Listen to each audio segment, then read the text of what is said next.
నా మహిమ నిమిత్తము నేను సృజించుకున్నాను మిమ్మలను. నా మహిమ నిమిత్తం నాయన మిమ్మల్ని పుట్టించుకున్నది నా మహిమ కోసం కదా. మీ బ్రతుకులో నేను ఎందుకు పుట్టించుకున్నాను మిమ్మలను?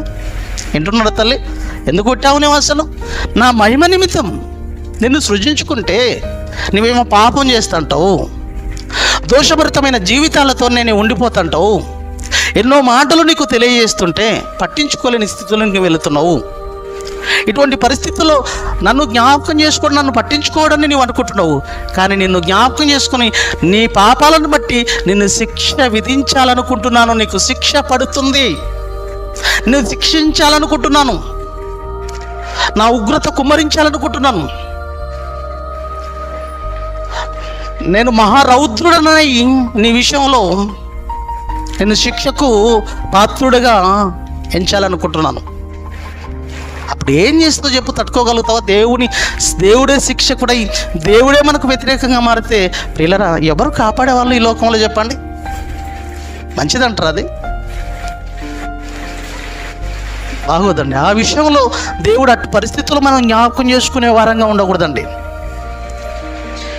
ప్రతిక్షణం ప్రతిరోజు దేవా నేను పశ్చాత్తాపడుతున్నాను, నా లోపల ఉన్న దోషాలు, నా లోపల ఏవైనా నీకు చెడు ఆలోచనలు, నిన్ను ఆయాస పెట్టే జీవితం, నిన్ను బాధ పెట్టే జీవితం, నిన్ను ఇబ్బంది పెట్టే ఆలోచనలు నాలో ఏమైనా ఉన్నా దేవా కృప చూపండి, కరుణించండి, తీసేసుకునే అవకాశం ఇవ్వండి. నీ మాటల ద్వారా నేను ఆ ఆలోచనల నుంచి బయటపడే ఒక గొప్ప అవకాశాలు నాకు ఇవ్వండి తండ్రని బ్రతిమలాడి దేవుని పాదాల ముందు గోజాడితే అవకాశాలను ఇస్తాడు.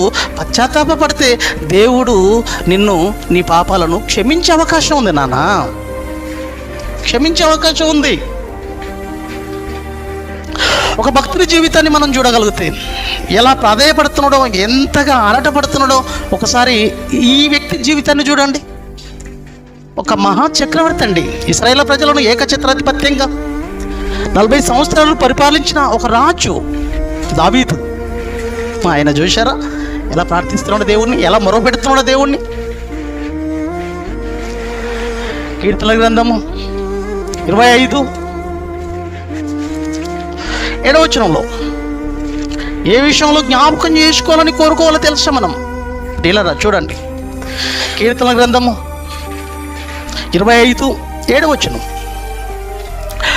నా బాల్య పాపములను, దావీదు గారండి మాట్లాడుతున్నాడు, నా బాల్య పాపములను నా అతిక్రమములను జ్ఞాపకము చేసుకొనకము. దేవా పశ్చాత్తాపడుతున్నాడు. నా బాల్య పాపములను నా అతిక్రమములను జ్ఞాపకం చేసుకు